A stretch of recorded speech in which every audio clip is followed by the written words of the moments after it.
Download aplikasi Bekal Islam dan kunjungi web bekalislam.com.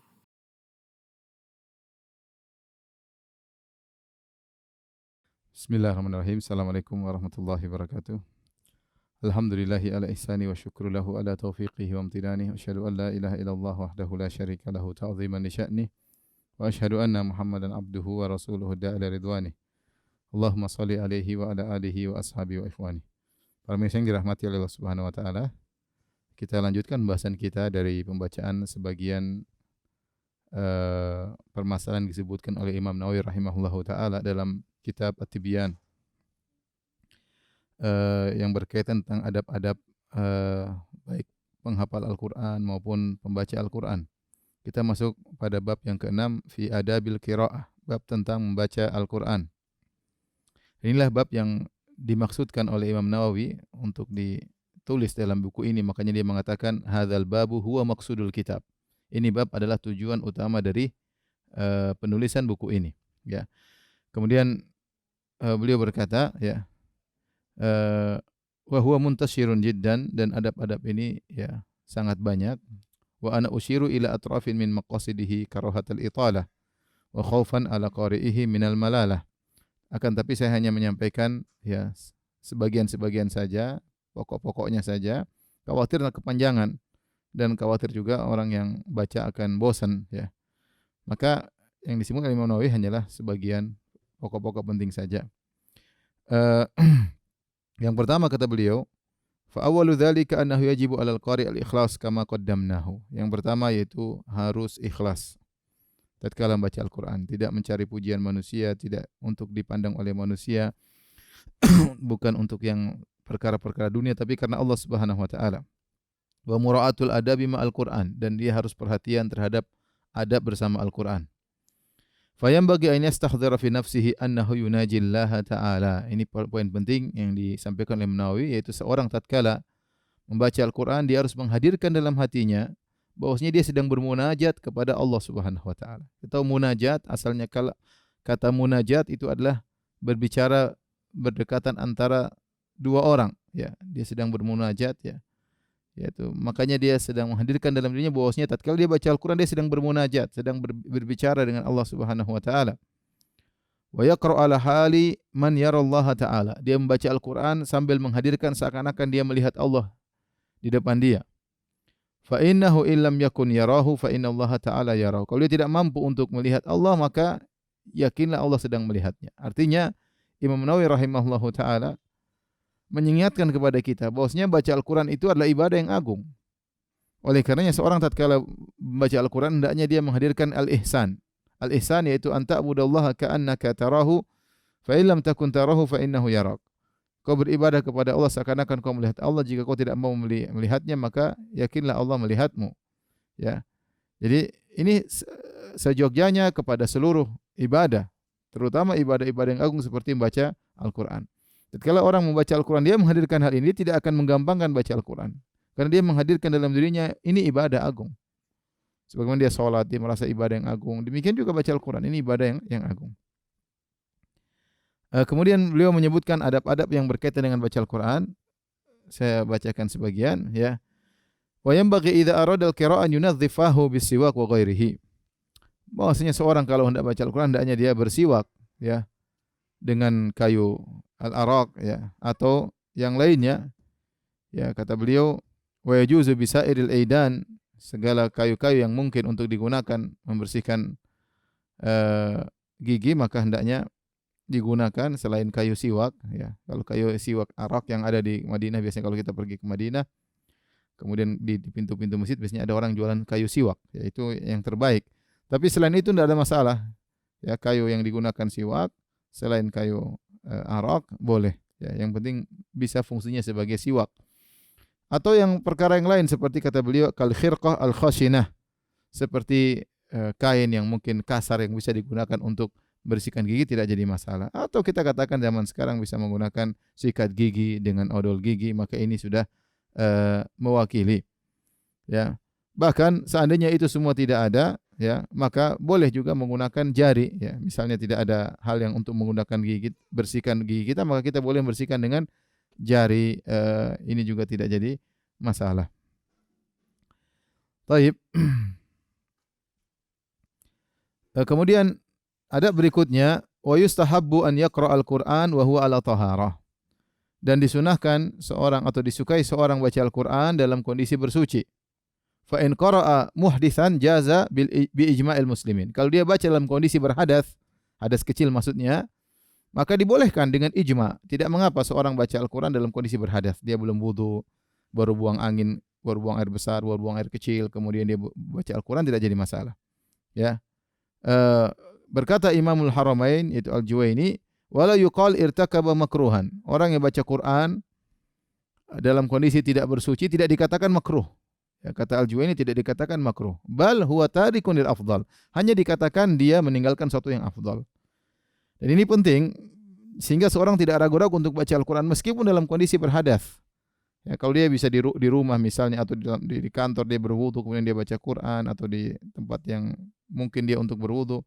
Tapi seandainya dia misalnya di mobil tidak bisa berwudu, misalnya dia di kereta tidak bisa berwudu atau sulit untuk berwudu, atau dia di bis kota ya atau ya, di tempat-tempat yang sulit bagi dia berwudu atau jauh kalau harus berwudu atau dia malas berwudu tetap boleh baginya untuk baca Al-Quran dan tidak dikatakan makruh.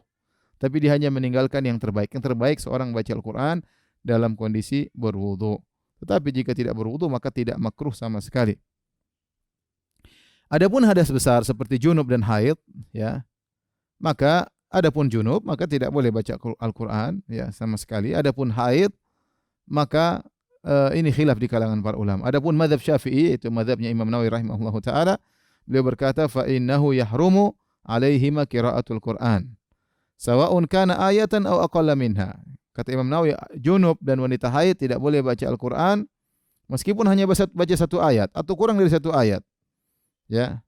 Wa yajuzu lahuma ijra'ul Qur'an ala qulubihima min ghairi talaffuzin bihi. Adapun junub dan wanita haid menurut Imam Nawawi rahimahullah taala baca Quran tidak boleh sama sekali meskipun satu ayat, meskipun setengah ayat tidak boleh, tetapi dia boleh membaca dalam hatinya. Yang penting jangan dilafalkan. Dia lihat Al-Qur'an kemudian direnungkan, dia baca dalam hatinya, ya.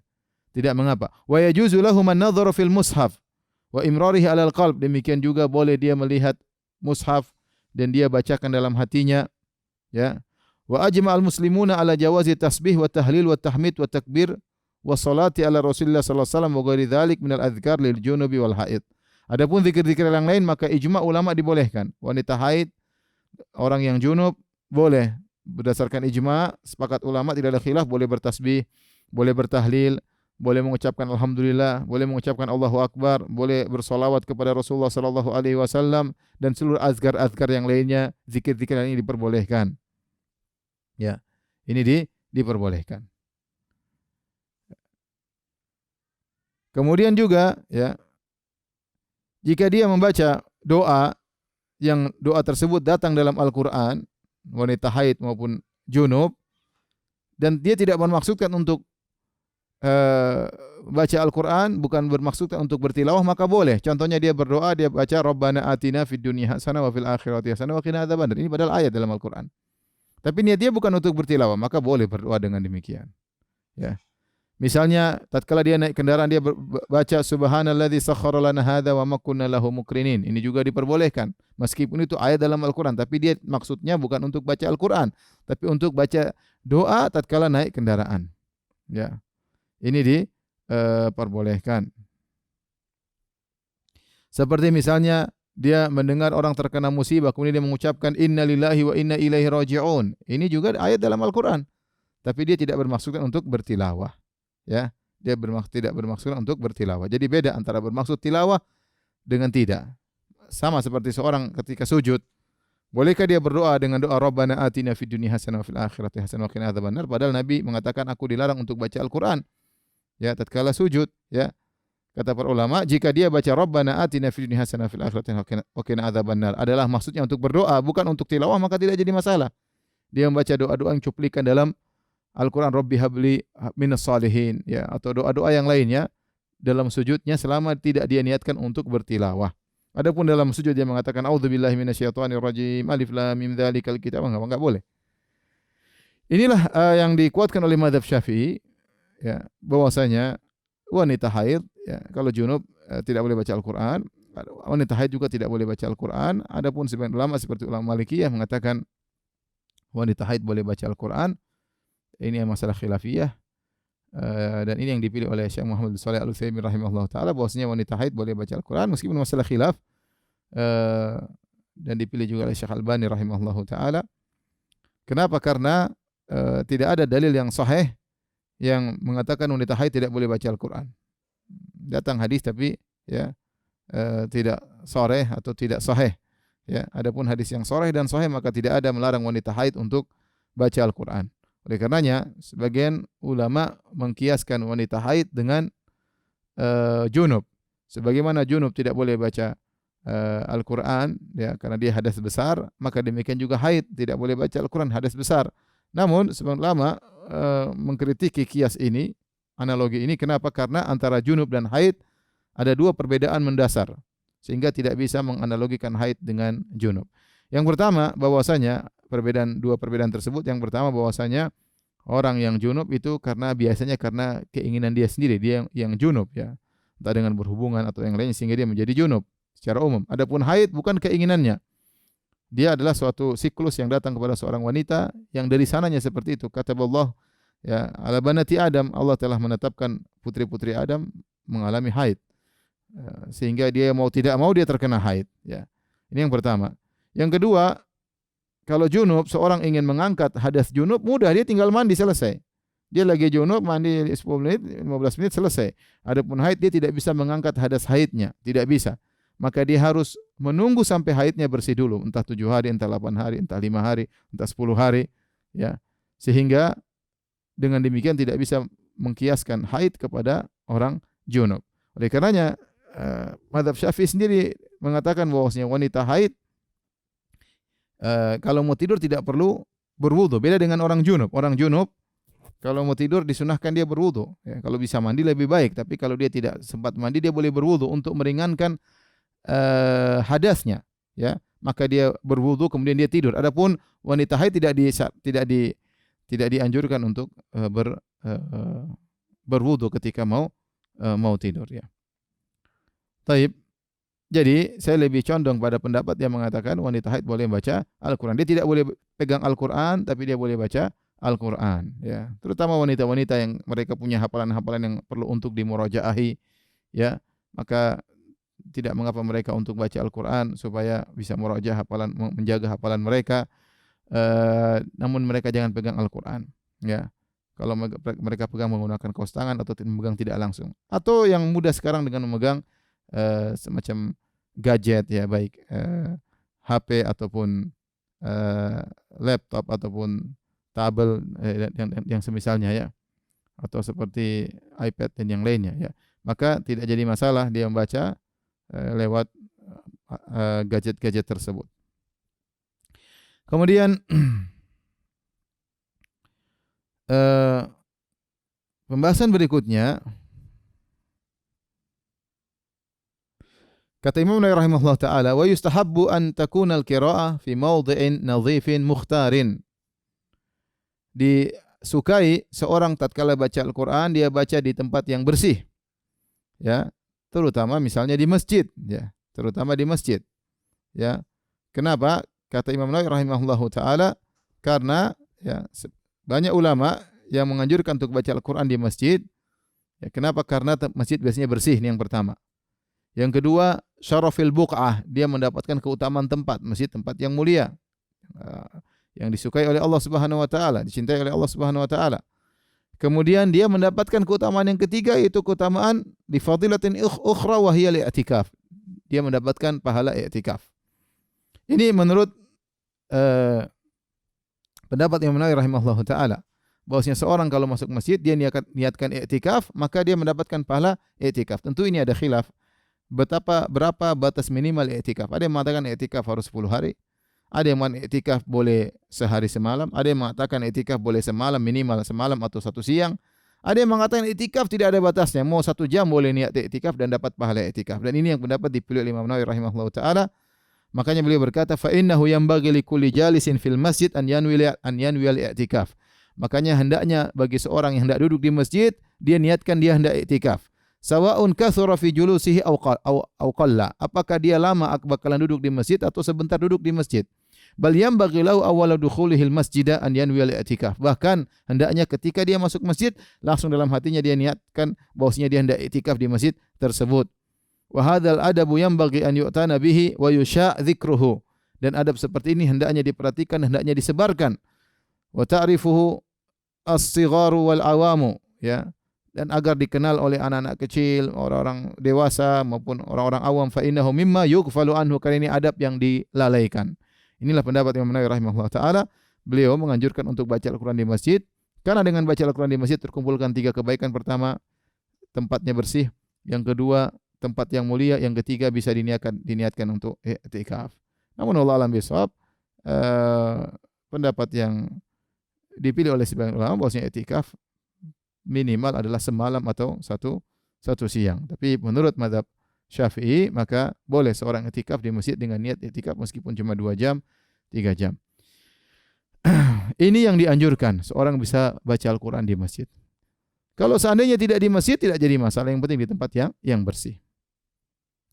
Sampai para ulama membahas tentang bagaimana al-qira'ah fil hammam, bagaimana hukum baca Al-Qur'an di al-hammam. Apa itu al-hammam? Al-hammam atau hammamat di zaman dahulu tempat pemandian. Tempat pemandian, ya. Mereka buat suatu tempat, orang-orang datang situ kemudian mandi, mungkin ada ruangan-ruangan khusus, mungkin disediakan air dan yang lainnya. Karena mungkin tidak mudah mandi di zaman dulu menyediakan air dan yang lainnya. Sehingga dia buatlah hammamat, ya. Ya mungkin kalau di modern dikasih air panas dan yang lainnya, tapi intinya bukan toilet, ya. Hammam adalah tempat untuk pemandian. Nah, bolehkah baca Al-Qur'an di situ? Maka kata Imam Nawawi rahimahullah taala, faqad ikhtalafa salafu fi karahatiha. Para salaf khilaf tentang makruhnya atau tidak. Faqala ashabuna la tukrah. Maka para ulama kita, ulama Syafi'iyah mengatakan tidak makruh, ya. Tidak makruh. Bahkan dinukilkan oleh Ibnul Munzir dalam kitabnya Al-Ishraf, ya, bahwasanya tidak dimakruhkan. Ini pendapat An-Nakhai dan Imam Malik dan perkataan Atha, ya. Sebagian ulama mengatakan hukumnya makruh untuk baca Al-Qur'an di hammamat, yaitu di tempat pemandian. Saya ingin menyampaikan hal ini para pemirsa yang dirahmati Allah Subhanahu wa taala. Kenapa dibahas masalah ini? Karena kita tahu para salaf mereka begitu perhatian terhadap waktu. Sampai mereka bahas bagaimana hukumnya baca Al-Qur'an di hammamat, di tempat pemandian. Ya mungkin masuk kemudian mungkin dalam kondisi di tempat yang seperti itu, ya. Mungkin pakai handuk saja misalnya, boleh enggak baca Al-Qur'an dalam kondisi demikian, ya. Ya, maka khilaf, ada yang mengatakan makruh, ada yang mengatakan boleh. Tapi ini tidak lain menunjukkan bahwasanya mereka perhatian terhadap waktu sehingga mereka mungkin sambil ngantri ingin baca Quran, boleh atau tidak. Ya. Ya, kalau kita mungkin tidak perlu kita bahas karena siapa yang baca Al-Qur'an jangankan di tempat seperti itu, di tempat bebas aja yang boleh baca Quran, mungkin orang banyak tinggalkan Al-Qur'an. Tapi maksud saya para salaf begitu perhatian sampai tempat seperti itu mereka bahas boleh enggak baca Al-Qur'an karena mereka ingin begitu semangatnya untuk baca Al-Qur'an, tidak ingin waktu mereka tersia-siakan tanpa membaca Al-Qur'an. Asy-Sya'bi berkata tukrahu qira'atul Qur'an fi thalathati mawadhi'. Asy-Sya'bi salah seorang tabi'in rahimahullahu taala berkata dimakruhkan untuk baca Al-Qur'an di 3 tempat. Fil hammamat, tempat pemandian, wal hushush, al-hushush yaitu di toilet, wa baitur raha wa hiya tadur, di tempat penggilingan biji-bijian sementara penggilangnya sedang diputar, ya.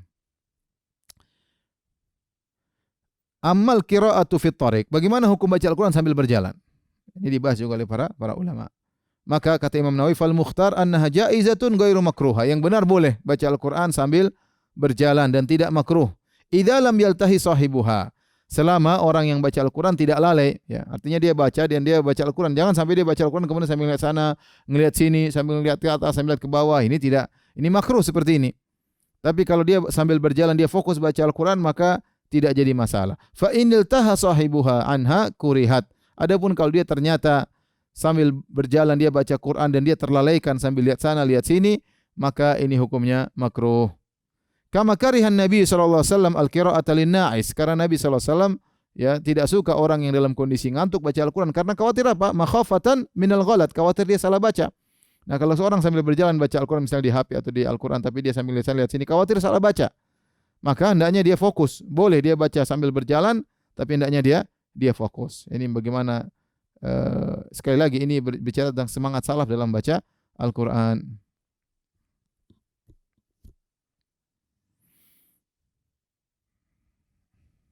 Di antara cerita yang saya dengar dari para ulama tentang Syekh Muhammad bin Shalih Al-Utsaimin rahimahullahu taala, beliau kalau ke masjid maka beliau berjalan dari rumahnya ke masjid sambil baca Al-Qur'an, ya. Dan ini pemandangan yang sering kita lihat di kota Madinah, para pelajar, mahasiswa Universitas Islam Madinah, mereka jalan sambil baca Al-Qur'an. Keluar dari masjid mereka baca Al-Qur'an. Bahkan di antara mereka saya lihat sendiri bagaimana mereka menyetor hafalan, syekhnya berjalan mereka sambil menyetor hafalan. Dan ini pemandangan yang sangat indah yang kita lihat di kota Madinah. Bukan cuma di masjid, sambil berjalan mereka ada yang setoran juga kepada guru mereka. Taib. Kemudian yang berikutnya, yustahabbu lil qari' fi ghairi sholati an yastaqbil al-qiblah. Seorang yang sedang baca Al-Qur'an kalau tidak sedang salat dianjurkan dia sambil membaca Al-Qur'an sambil menghadap kiblat. Faqad jaa fil hadis, telah datang dalam satu hadis, khairul majalis mastuqbila bihi al-qiblah. Sebaik-baik majelis adalah yang menghadap kiblat. Tapi hadisnya hadis yang dhaif. Namun secara umum ya seorang beribadah dianjurkan untuk menghadap kiblat, ya. Wa yajlisu mutakhashsyian bi sakinatin wa waqar, dan seorang duduk baca Al-Qur'an serius. Mutakhashsyi' serius, berusaha untuk khusyuk. Bi sakinah dengan ketenangan, ya. Mutriqan ra'sahu dengan menundukkan kepalanya, ya. Wa yakunu julusuhu wahdahu fi tahsini adabihi wa khudu'ihi kajalusihi baina yaday muallimihi, dan dia berusaha meskipun dia sendiri dia beradab. Sebagaimana dia baca Quran di depan gurunya, kalau dia sendiri pun dia baca Quran dengan adab. Ini yang terbaik tentunya. Ini yang terbaik. Fa hadza huwal akmal. Ya.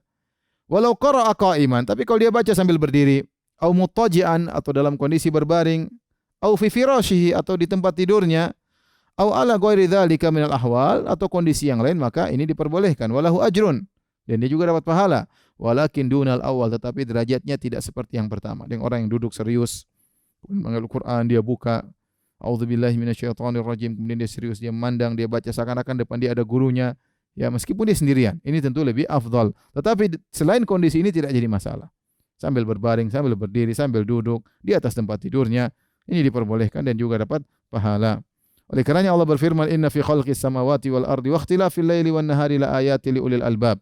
Sungguhnya dalam penciptaan langit dan bumi dan pergantian siang dan malam ada tanda-tanda kebesaran Allah bagi orang-orang yang cerdas. Siapa mereka? Alladzina yadhkurunallaha qiyaman wa qu'udan wa 'ala junubihim, yaitu orang-orang mengingat Allah dalam kondisi berdiri, dalam kondisi duduk, dalam kondisi berbaring di atas lambung-lambung mereka. Wa yatafakkaruna fi khalqis samawati wal ardh, dan mereka merenungkan tentang penciptaan langit dan bumi, tentang keagungan Allah Subhanahu wa taala. Jadi boleh berdiri, duduk, berbaring, tidak ada masalah. Kemudian juga dikuatkan dari hadis Aisyah radhiyallahu taala anha. Beliau berkata, "Kana Rasulullah sallallahu alaihi wasallam yattaqi'u fi hijri." Rasulullah sallallahu alaihi wasallam ya bersandar di pangkuanku, wa ana haidun, aku dalam kondisi haid, fayaqra'ul Qur'an, dan Nabi membaca Al-Qur'an. Rasulullah SAW sedang bersandar di pangkuan Aisyah, ya. Kemudian ya di pangkuan Aisyah mungkin Rasulullah sambil berbaring, ya, meletakkan kepalanya mungkin di dada Aisyah atau di pangkuan Aisyah. Sementara Aisyah dalam kondisi haid dan Rasulullah SAW baca Al-Qur'an. Ini menunjukkan tidak jadi masalah, ya. Dalam riwayat yang lain, wa yaqra'ul Qur'an wa ra'suhu fi hijri. Rasulullah baca Al-Quran sementara kepalanya di pangkuanku. Berarti Rasulullah SAW sambil berbaring baca Al-Quran bersama istrinya. Ya. Demikian juga dari Abu Musa al-Asy'ari radhiyallahu anhu, beliau berkata, "Inni aqra'ul Quran fi salati wa aqra'u ala firashi." Aku baca Al-Quran dalam salatku dan aku juga baca Al-Quran di tempat tidurku. Ya. Demikian juga Aisyah radhiyallahu taala anha berkata, "Inni la aqra'u hizbi wa ana muttaji'atun ala sarir."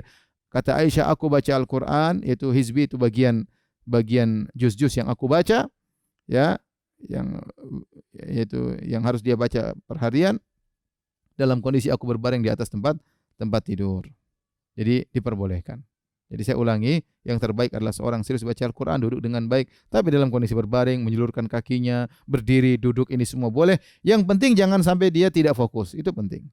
Ya, intinya diperbolehkan selama dia menunjukkan perhatian dia terhadap Al-Quran. Kemudian kita lanjutkan. Kata Imam Nawawi rahimahullah ta'ala, fa idza arada syuru' fil qira'ah ista'adz. Kalau dia hendak baca Al-Quran maka dia mengucapkan a'udzubillahi minasyaitonir rajim. A'udzubillahi minasyaitonir rajim. Ini menurut pendapat jumhur ulama. Sebagian salaf ya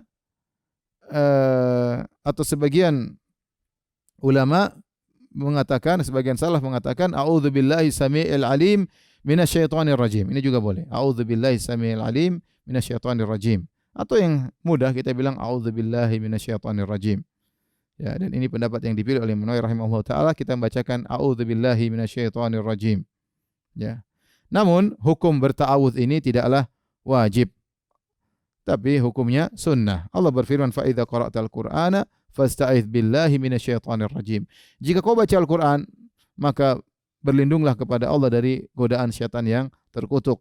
Ya, seandainya seorang baca Al-Qur'an tanpa berta'awudz, maka tidak mengapa. Ya, tidak jadi masalah. Tapi yang terbaik adalah dia berta'awudz tatkala membaca Al-Qur'anul Karim. Kemudian di antara juga Imam Nawawi mengatakan, wa yanbaghi an yuhafidha ala qiraati bismillahirrahmanirrahim fi awwali kulli suratin siwa bara'ah.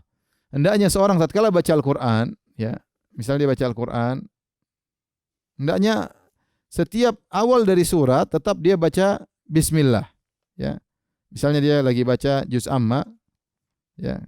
Kemudian dia baca juz amma, misalnya baca wadduha wal laili idza saja sampai di akhir wa amma bi ni'mati rabbika fahaddits.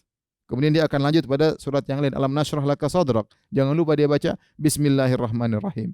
Alam nashrah laka sadrak wa wada'na anka wizrak alladhi anqadha dhahrak wa rafa'na laka dzikrak fa inna ma'al usri yusran inna ma'al usri yusran fa idza faragta fansab wa ila rabbika farghab bismillahirrahmanirrahim.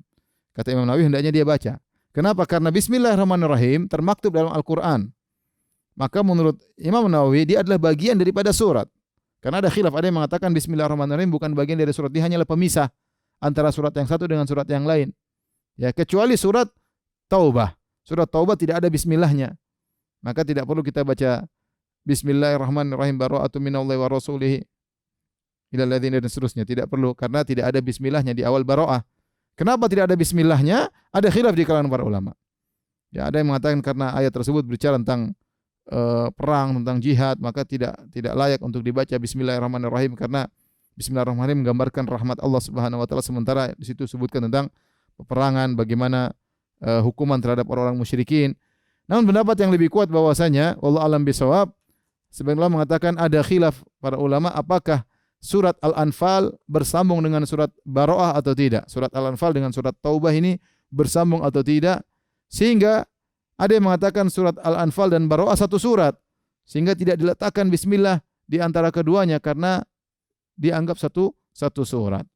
Kalau alam bisawab tidak ditulis bismillah, maka tidak perlu kita baca bismillah. Tetapi surat-surat yang lainnya ada bismillah, maka hendaknya kita baca agar kalau kita selesai dari awal sampai akhir, semua bismillah yang ada di awal surat kita baca, bisa kita pastikan kita sudah khatam Quran. Itu maksudnya kata Imam Nawawi. Adapun kalau kita baca tadi wa amma bi ni'mati rabbika fahaddits, langsung kita baca alam nashrah laka sadrak, tidak pakai bismillah, khawatirnya bismillah tersebut termasuk daripada surat alam nashrah, surat asy-syarah, sehingga kita tidak dianggap khatam Quran karena ada ayat-ayat yang tidak kita baca. Jadi untuk memastikan, maka seorang tatkala baca surat-surat pergantian dari surat satu surat yang lainnya, tetap dia baca bismillahirrahmanirrahim untuk memastikan bahwasanya dia benar-benar khatam Al-Qur'an. Kemudian berikutnya beliau berkata, fa idza syara'a fil qira'ah falyakun sya'nuhu al-khusyu' wa tadabbur indal qira'ah. Jika dia mulai baca Al-Qur'an, maka hendaknya yang dia perhatikan adalah khusyuk. Dia khusyuk dalam baca Al-Qur'an. Tadabbur, dan dia benar-benar berusaha memahami maknanya. Ya, ini tentunya bisa dilakukan oleh orang yang ngerti bahasa Arab, tapi yang tidak ngerti bahasa Arab agak sulit ya. Mau tidak mau dia harus berusaha dibantu dengan terjemahan. Dia baca sambil lihat terjemahan, baca lagi sambil lihat terjemahan. Karena untuk mentadaburi maknanya kalau tidak tahu bahasa Arab repot. Maka dia baca Al-Qur'an sampai terjemahan, ini bagus, ini sangat dianjurkan bagi orang yang tidak tahu bahasa Arab. Wa tadabbur indal qiraah, hendaknya dia bertadabbur tatkala baca Al-Qur'an. Ya.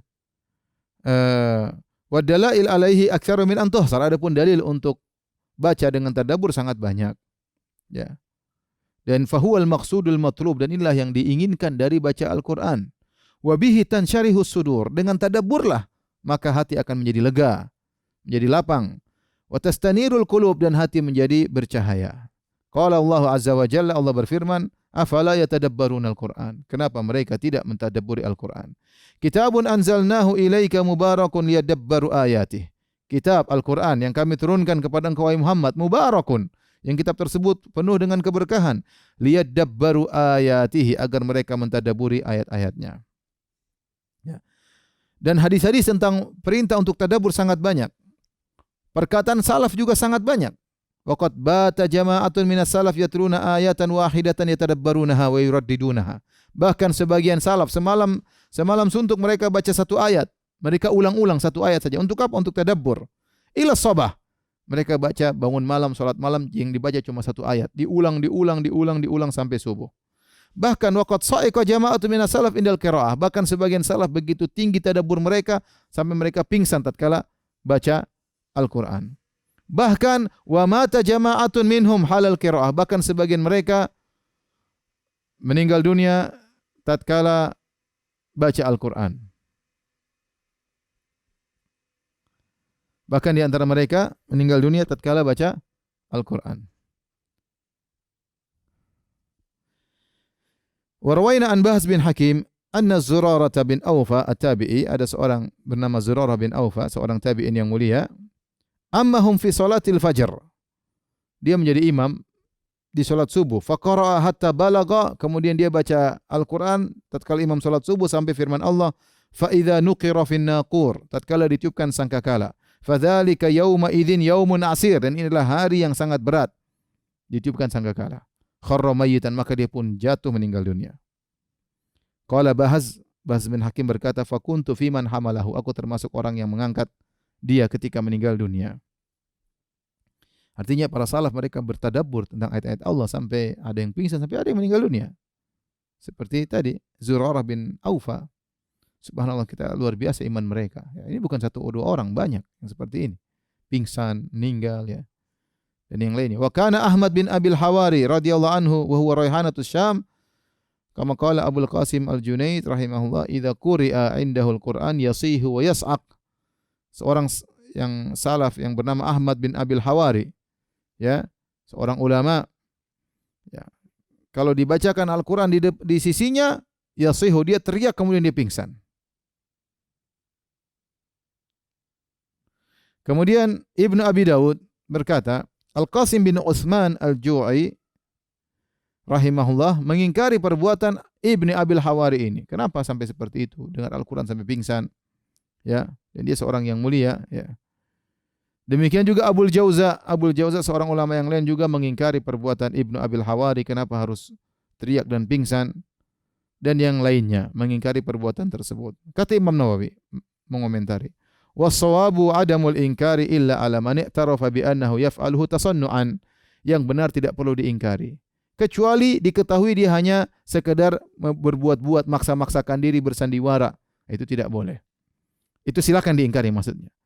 Tapi kalau dia tidak sengaja dan terbawa dengan perasaannya, tiba-tiba dia pingsan, teriak, tidak kuat kemudian pingsan, maka ini tidak perlu diingkari, kata Imam Nawawi rahimahullahu ta'ala. Kemudian Imam Nawawi menukil perkataan Ibrahim Al-Khawwas, dawa'ul qalbi khamsatu asya. Obat hati ada 5 perkara. Qiraatul Qur'ani bitadabbur. Di antaranya adalah baca Al-Quran dengan tadabbur. Kemudian yang kedua, wa khala'ul batn, yaitu mengosongkan perut. Ya, sering berpuasa. Kemudian yang ketiga, wa qiyamul lail, untuk membersihkan hati dengan salat malam. Kemudian yang berikutnya yang keempat, wa tadarru' inda sahar, tatkala di waktu sahur bertadarru', berdoa kepada Allah Subhanahu wa taala.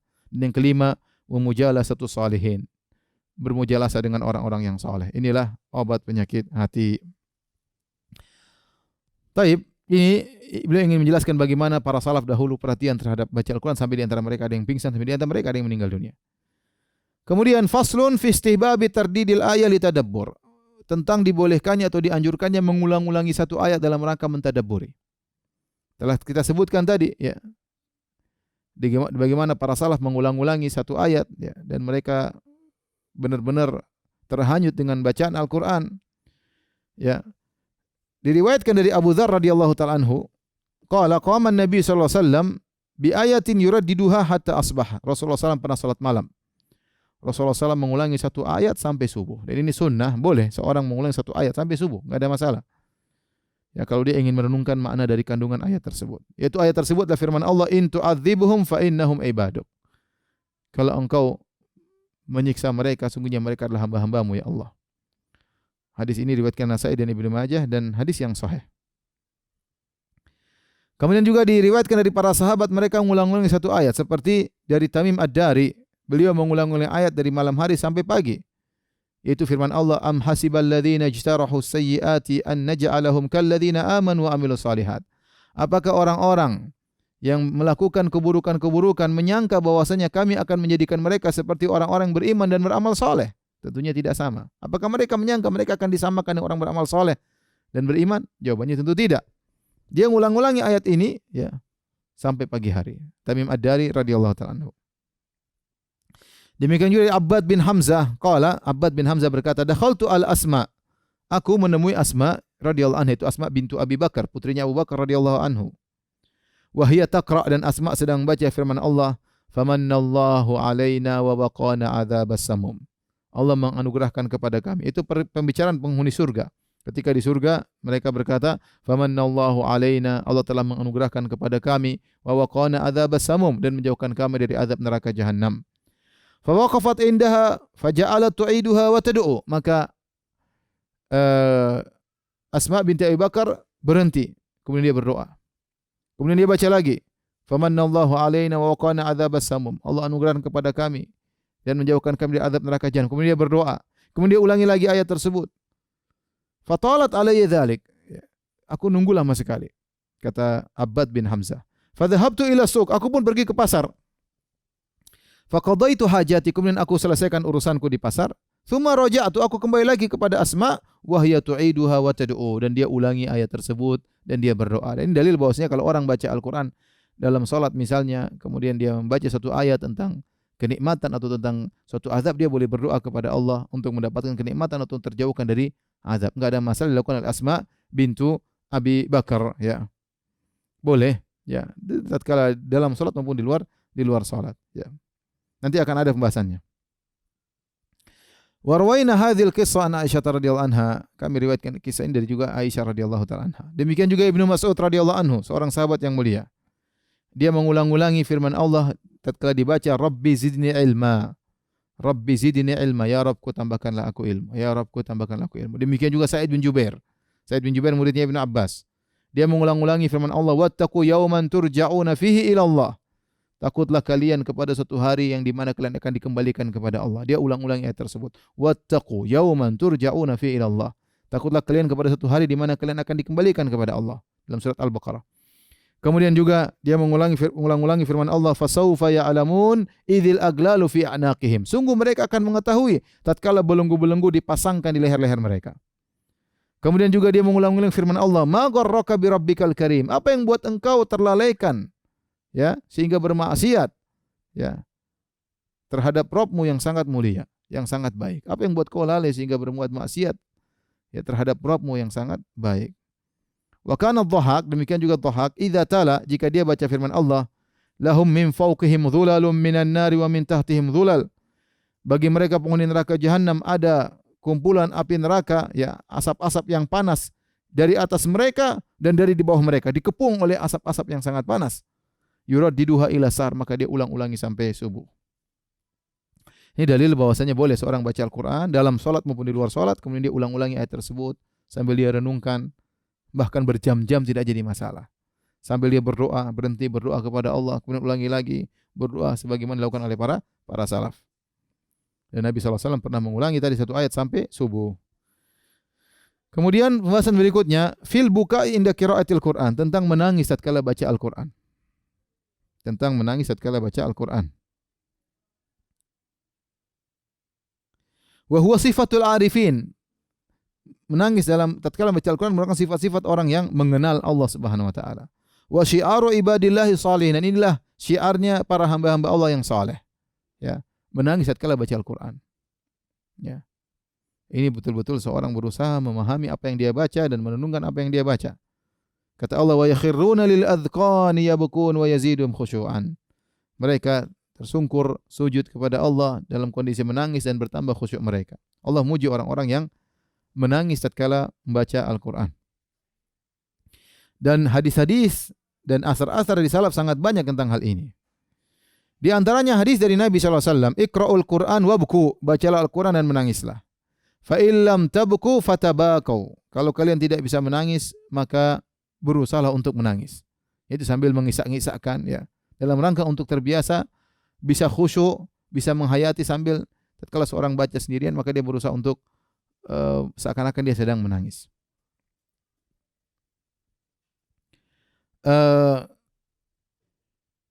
Kemudian dari Umar bin Khattab radhiyallahu taala anhu, suatu hari Umar bin Khattab salat subuh jadi imam. Faqara'a surat Yusuf. Maka dia membaca surat Yusuf. Fabaka, maka Umar pun menangis tatkala jadi imam membaca surat Yusuf. Hatta salat dumu'uhu ala turquwatihi, sampai akhirnya air mata mengalir sampai di tulang selangkangnya. Wa fi riwayatin, dalam riwayat yang lain, annahu kana fi salatil isya. Itu beliau sedang salat isya. Fayadullu ala takrurihi minhu, yaitu Umar sering menangis terkadang dalam salat subuh, terkadang dalam salat isya. Ini Umar bin Khattab yang terkenal hebat, yang terkenal tegas, ya. Ternyata dalam salat lembut, menangis dalam salatnya. Dalam riwayat yang lain, fabaka hatta sami'u buka'ahu min wara'is sufuf. Umar menangis sampai orang-orang di belakang, saf belakang dulu tidak ada mic, tidak ada mikrofon, mereka mendengar tangisan isakan Umar bin Khattab radhiyallahu taala anhu. Kemudian juga dari Abi Raja, beliau berkata, "Ra'aitu Ibnu Abbasin, aku melihat Ibnu Abbas radhiyallahu anhuma, wa tahta ainaihi mithlu syirakil bali minad dumu." Dan di bawah matanya seperti ada tali sendal yang sudah usang, yaitu saking sering nangisnya, nampak mungkin warna hitam saking sering nangisnya, ya, matanya mungkin mengalami sesuatu sehingga kelihatan. Ya, orang kalau nangis lihat di sini, ya, sering nangis ya. Maka tangisan, kenapa? Tangisan karena khusyuk dalam baca Al-Quran atau dalam salatnya. An Abi Saleh, beliau berkata, qadima nasun min ahli Yaman ala Abi Bakar As-Siddiq. Sekelompok orang dari negeri Yaman datang menemui Abu Bakar As-Siddiq. Faja'alu yaqra'una al-Qur'ana wa yabkun. Kemudian mereka baca Quran dan mereka menangis. Faqala Abu Bakar As-Siddiq, Abu Bakar As-Siddiq berkata, hakadha kunna, demikianlah kami kalau baca Al-Quran menangis. Dan Abu Bakar As-Siddiq ma'ruf, kalau salat jadi imam nangis. Ya, makanya waktu Nabi SAW sakit, kemudian Nabi suruh muru Abu Bakrin falyusalli bin nas. Kata Nabi SAW kepada istri-istrinya, suruh Abu Bakar jadi imam. Jadi imam menggantikan aku. Rasulullah sakit tidak bisa jadi imam. Maka Aisyah berkata, ya Rasulullah, Abu Bakar suka menangis dalam salatnya, artinya nangis nanti suaranya kurang kedengaran dan yang lainnya. Jadi Abu Bakar terkenal suka menangis. Wa an Hisham qala rubbama sami'tu buka Muhammad bin Sirin fil lail wa huwa fis salat. Terkadang aku mendengar Muhammad bin Sirin salat malam sambil menangis. Dan asar-asar dari para salaf tentang ini sangat banyak, tidak mungkin kita kumpulkan di sini. Apa yang kami sebutkan ini mudah-mudahan sudah cukup, kata Imam Nawawi rahimahullah taala. Kemudian Imam Nawawi rahimahullah menukil perkataan Imam Abu Hamid Al-Ghazali rahimahullah taala. Beliau berkata, wal buka mustahabbun ma'al qiraah wa indaha. Menangis dianjurkan tatkala membaca Al-Qur'an atau tatkala sedang baca Al-Qur'an. Qala wa tariquhu fi tahsilihi, adapun cara agar kita bisa menangis tatkala membaca Al-Qur'an, an yuhdhira fi qalbihi al-huzn, yaitu dia bagaimana menghadirkan kesedihan dalam hatinya. Bi an yata'ammala ma fihi min at-tahdid wal wa'id syadid. Caranya bagaimana agar dia bisa sedih? Dia renungkan tentang ancaman yang mengerikan dalam Al-Qur'an, tentang neraka, tentang yang mengerikan. Wal wathaika wal uhud, dan juga janji-janji, ya, bagaimana peraturan-peraturan dalam Al-Quran banyak, enggak boleh begini, enggak boleh begini, enggak boleh begini. Summa yata'ammal taqsirahu fi dzalik. Kemudian dia renungkan dirinya yang kurang dalam menjalankan ini semua. Ya, yang kurang dalam menjalankan perintah-perintah Allah, yang melanggar larangan Allah banyak sekali. Dia renungkan tentang dirinya. Contoh kita saja kalau baca firman Allah, wa qul lil mu'minin yaghuddu min absarihim. Katakanlah kepada orang beriman, tundukkan pandangan mereka. Kalau kita merenungkan ayat itu saja, kita tahu bahwasanya dosa kita sangat banyak. Kita renungkan, kita hayati, maka ini bisa menimbulkan kesedihan dalam hati kita. Ya, jadi caranya begitu. Lihat ancaman-ancaman Allah tentang neraka, tentang perintah-perintah Allah, larangan Allah. Thumma yata'ammal taqsirahu fi dzalik. Kemudian renungkan bagaimana dia tidak menjalankan ini semuanya. Fa in lam yahdurhu huznun wa bukaun kama yahdurul khawas. Kalau ternyata dia tidak bisa menghadirkan kesedihan dan dia tidak bisa menangis sebagaimana orang-orang spesial yang bisa melakukannya, falyabki ala faqdi dzalik. Maka dia menangis dirinya, kenapa saya tidak bisa seperti mereka? Fa innahu min a'zamil masaib. Karena tidak bisa menangis tatkala baca Al-Qur'an termasuk musibah yang besar. Kata Al-Imam Al-Ghazali rahimahullahu taala. Baik, kita lanjutkan ya. Wa yanbaghi an yurattila qira'atahu. Ya. Hendaknya dia mentartil qiraahnya. Tartil ini lain dengan tajwid. Tajwid dianjurkan, tartil itu baca dengan tenang agar dia bisa mentadabburi. Ya, dengan tajwid membantu tartil. Ya, tapi tajwid lain, tartil lain. Wa qad ittafaqal ulama'u ala istihbabi tartil. Para ulama telah sepakat disunahkan untuk membaca dengan tartil. Allah berfirman, "Warattil Qur'ana tartila." Bacalah Quran dengan tartil. Dan telah valid dari Ummu Salamah, istri Nabi sallallahu alaihi wasallam, Ummul Mukminin, annaha na'atat qira'atan Nabi. Dia mensifati tentang bagaimana bacaan Nabi sallallahu alaihi wasallam, qira'atan mufassaratan harfan-harfan. Itu qiraah yang dibaca dengan perlahan-lahan, huruf demi huruf.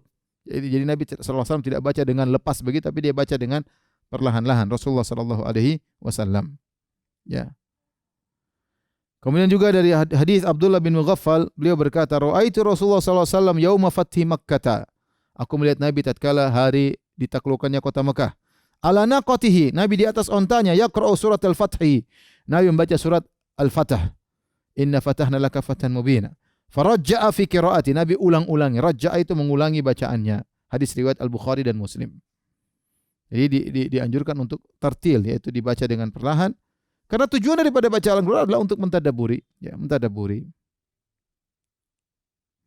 Wa an Mujahid annahu su'ila an rajulaini qara'a ahaduhuma Al-Baqarah wa Ala Imran. Dan dari Mujahid bin Jabr rahimahullah taala, beliau ditanya tentang dua orang, yang satu baca surat Al-Baqarah dan Ali Imran, wal akhar Al-Baqarah wahda, yang satu cuma baca surat Al-Baqarah. Wa zamanuhuma wa ruku'uhuma wa sujuduhuma julusuhuma sawa. Dan dua-duanya sama-sama waktunya. Artinya dua orang sedang salat. Satu dalam salatnya baca surat Al-Imran dan Al-Baqarah, yang satu cuma Al-Baqarah saja dan waktunya sama-sama 2 jam. Dalam salatnya sama-sama 2 jam. Namun satu orang dalam salatnya 2 jam dia membaca Al-Baqarah dan Al-Imran, yang satunya dalam 2 jam hanya baca surat Al-Baqarah. Mana yang lebih baik? Ditanya Mujahid, muridnya Ibnu Abbas. Rukuknya sama, sujudnya sama, duduknya sama. Maka Mujahid berkata, alladzi qara'a al-Baqarah wahdaha afdal. Yang baca surat Al-Baqarah saja itu lebih afdal. Ini isyarat bahwasanya hendaknya dia baca dengan tartil. Ya, meskipun tidak banyak, tetapi tujuan daripada Al-Quran intinya adalah untuk tadabbur. Ya.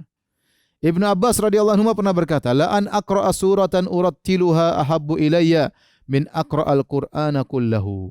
Aku baca satu surat Al-Quran dengan aku tartil, diulang-ulang atau dihayati dengan pelan-pelan, lebih aku sukai daripada aku menghatamkan Quran, kata Ibnu Abbas radhiyallahu ta'ala anhu.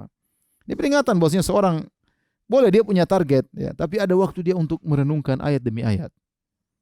Dan saya anjurkan kepada para pemirsa yang belum bisa bahasa Arab, maka hendaknya dia hadirkan terjemah.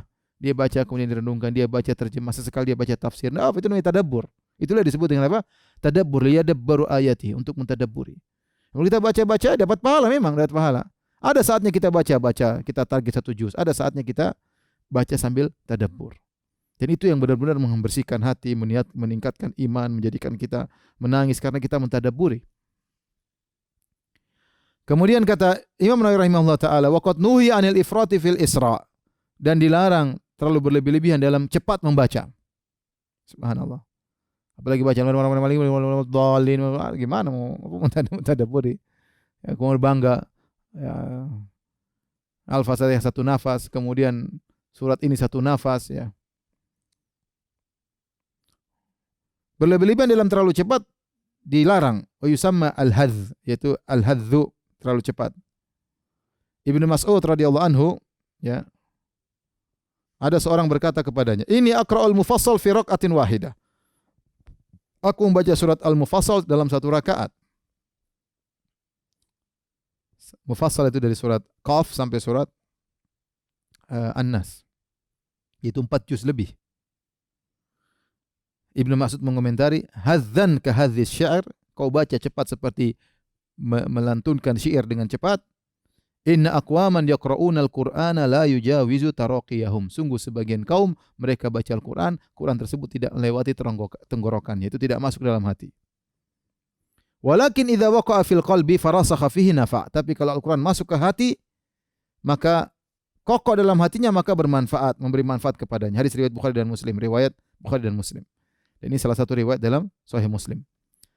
Maksudnya Ibnu Mas'ud tidak melarang, tapi dia ingatkan, ada suatu kaum yang mereka baca dengan cepat dan Quran tersebut tidak masuk dalam hatinya. Kita sudah sebutkan kemarin tentang sebagian ulama yang mereka baca ya seperti Utsman bin Affan 1 rakaat kemudian khatam, ya mereka beda, mereka luar biasa, mereka begitu baca dengan cepat pun mereka sudah mengerti tentang tafsirannya, apalagi ayat-ayat tersebut ayat-ayat tersebut turun, mereka tahu kejadiannya sehingga mereka tahu.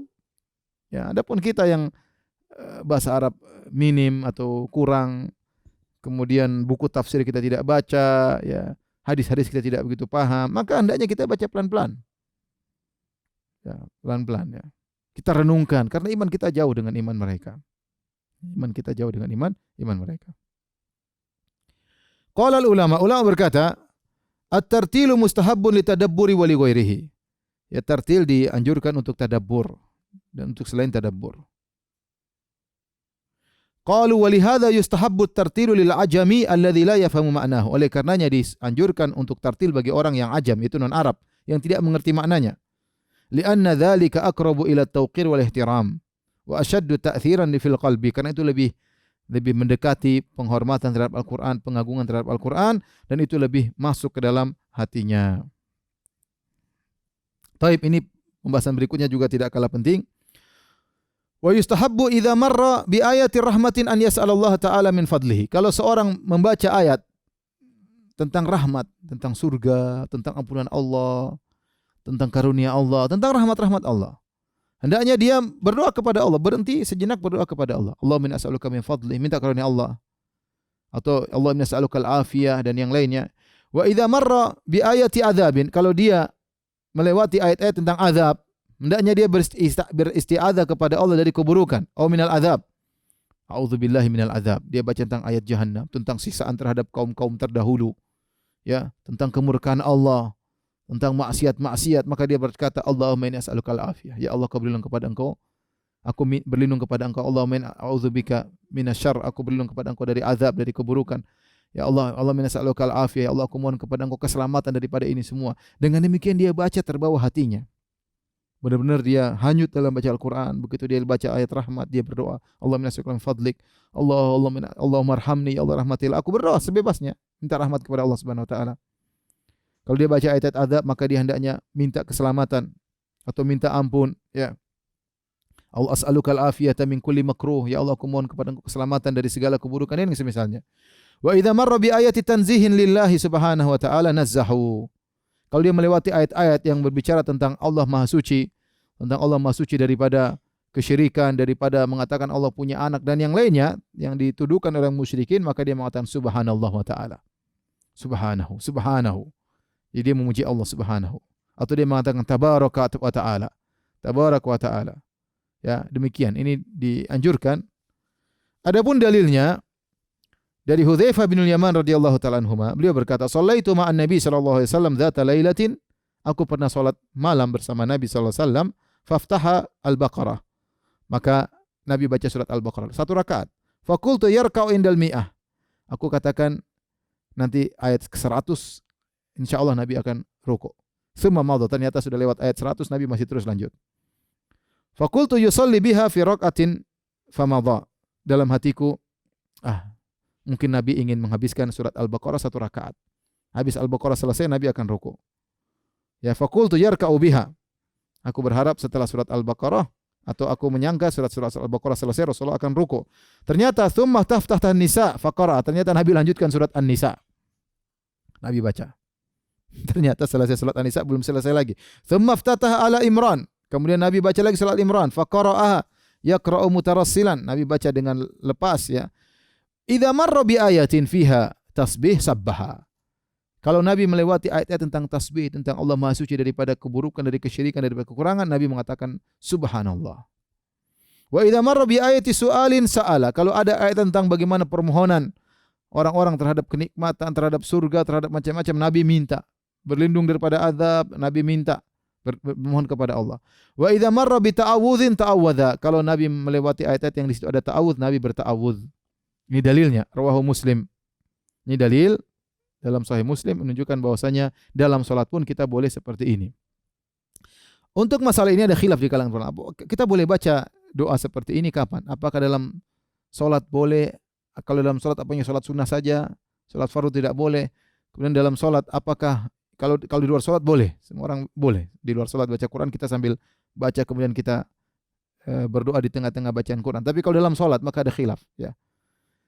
Terutama antara yang melarang agak ketat dalam mazhab Hanafi. Kita bacakan perkataan Imam Nawawi rahimahullah taala. Qala ashabuna rahimahumullah, berkata ulama-ulama kami, ashabuna maksudnya sahabat-sahabat kami, maksudnya ulama mazhab Syafi'iyah. Mereka berkata wa yustahabbu hadzal su'alu wal isti'adzatu wastasbihu likulli qari'in. Dan dianjurkan hal ini, minta berdoa kepada Allah atau beristi'adzah atau bertasbih bagi setiap orang yang membaca Al-Quran. Sawa'un kana fi salati aw kharijan minha. Apakah dia baca dalam ketika sedang salat atau sedang tidak salat. Qalu, para ulama Syafi'iyah berkata, wa yustahabbu dzalika fi salati lil imami wal ma'mum. Dan dianjurkan hal tersebut untuk dibaca dalam salat, baik bagi imam maupun bagi makmum, wal munfarid maupun salat sendiri. Li'annahu du'aun fastau fihi kat-ta'min aqibal Fatihah. Dan ini adalah doa, maka hukumnya sama sebagaimana orang mengucapkan waladhdallin amin setelah surat Al-Fatihah. Baik imam maupun makmum mengucapkan amin, salat sendiri maupun berjamaah. Wa hadzal ladzi dzakarnahu min istihbabis su'ali wal isti'adzati huwa madhhabu Syafi'i.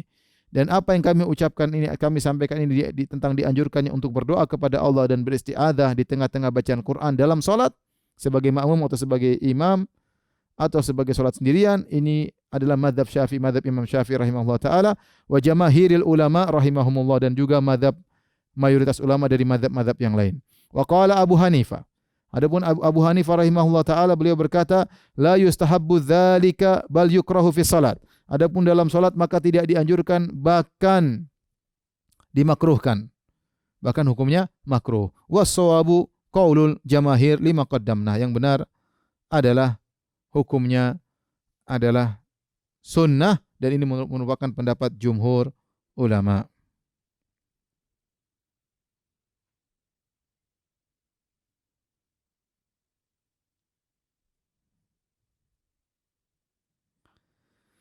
Baik. Kita lanjutkan juga. Wa mimma yu'tana wa yuta'akkadu al-amru bihi ihtiramul Qur'an min umurin qad yatasahalu fiha ba'dul ghafilin al-qari'in mujtami'in. Wa min dzalika jinabudz dhahiki wal laghat. Dan yang perlu diperhatikan dan untuk ditekankan hendaknya menghormati Al-Qur'an. Dijauhkan dari perkara-perkara yang terkadang digampangkan oleh orang-orang yang lalai, terutama tatkala mereka membaca Al-Qur'an bareng-bareng. Di antaranya yang hendak dijauhi adalah menjauhi, ya, jangan suka tertawa, dan laghat yaitu perkara sia-sia. Wal hadits fi khilalil qiraah, sedang baca kemudian ngobrol, ini juga tidak baik. Illa kalaman yattaru ilaihi, kecuali pembicaraan yang memang harus darurat harus dibicarakan. Wal yamtathil amrallahi subhanahu wa ta'ala, hendaknya seorang menjalankan perintah Allah yang Allah berfirman, wa idza quri'al qur'anu fastami'u lahu. Jika dibaca Al-Qur'an maka dengarkanlah, wa ansitu, ya simaklah, diamlah, la'allakum turhamun, semoga kalian dirahmati oleh Allah Subhanahu wa taala. Dan hendaknya seorang tatkala baca Al-Qur'an atau mendengar orang baca Al-Qur'an, hendaknya mengikuti apa yang diriwayatkan oleh Imam Abu Dawud dari Ibnu Umar radhiyallahu anhuma, annahu kana idza qara'a Al-Qur'an la yatakallam. Ibnu Umar kalau baca Al-Qur'an dia tidak ngomong. Hatta yafraga mimma arada an yaqra'u, sampai dia selesai dari apa yang hendak dia baca. Hadis riwayat Bukhari atau athar riwayat Bukhari. Dan dia berkata, wa qala lam yatakallam hatta yafraq minhu, ya, yaitu dia tidak bicara sampai dia selesai dari baca Al-Qur'an. Artinya seorang baca Quran selesai, jangan dia baca kemudian ngobrol, baca lagi ngobrol. Ini kurang beradab, ya. Tidak sampai derajat haram, tetapi kurang beradab. Boleh dia ngobrol, dia boleh ngomong kalau dalam kondisi yang penting sekali, maka dia ucapkan kemudian dilanjutkan lagi bacaan Al-Qur'annya, ya. Demikian juga ya. Wa min dzalikal abatsu bil yad wa ghairiha. Kemudian juga tatkala baca Al-Qur'an jangan main-main dengan tangan. Saya baca Al-Qur'an sambil megang-megang ini, enggak serius. Ini enggak boleh. Fa innahu yunaji rabbahu subhanahu wa ta'ala. Karena dia sedang baca Quran, dia sedang bermunajat kepada Rabbnya. Fala ya'bath baina yadayhi, maka jangan dia bermain-main di hadapan Allah Subhanahu wa taala. Yes. Apa maksudnya? Ya abas itu melakukan perbuatan sia-sia. Saya baca Quran kemudian sambil gini-gini, saya baca Quran sambil pegang HP sambil lihat WhatsApp, baca Quran, ini enggak benar, ya. Wa min dzalika nadhar ila ma yulhi wa yubaddid adh-dhihn. Di antaranya sambil baca Quran sambil lihat sana lihat sini, yang ini membuat pikiran dia terpecah. Ya. Tidak konsentrasi, maka jangan, ya. Melihat hal-hal yang biasa, ya. Tidak boleh kalau memang mengganggu konsentrasi. Apalagi wa akbah min hadza, dan lebih parah lagi daripada ini semua, an-nadhar ila man la yajuzu an-nadhar ilaihi, yaitu memandang hal yang haram. Saya baca Quran melihat yang haram. Saya baca Quran melihat mungkin perempuan aurat terbuka di medsos dan yang lainnya. Tidak boleh. Saya baca Quran nonton sinetron yang di situ mungkin ada wanita terbuka auratnya. Ya, tentunya ini, atau sambil baca Quran kemudian seorang wanita melihat lelaki tampan yang ada di televisi atau di tempat lainnya. Ya. Ini tentunya tidak diperbolehkan dan tidak beradab dalam baca Al-Qur'an. Taib, mungkin sampai di sini saja kajian kita. Nanti kita lanjutkan lagi besok. Ini pembahasan yang saya rasa perlu bagi saya pribadi dan juga para pemirsa tentang adab-adab terhadap Al-Qur'an. Nanti kan kita lanjutkan, ini belum selesai. Nanti lanjutkan dengan hal-hal yang dimakruhkan tatkala baca Al-Qur'an, sehingga kalau tidak kita punya ilmu tentang Al-Qur'an bagaimana membacanya terutama di bulan Ramadan ini. Insyaallah besok kita lanjutkan lagi. Ya subhanakallah bihamdika asyhadu an la ilaha illa anta astaghfiruka wa atubu ilaik. Assalamualaikum warahmatullahi wabarakatuh.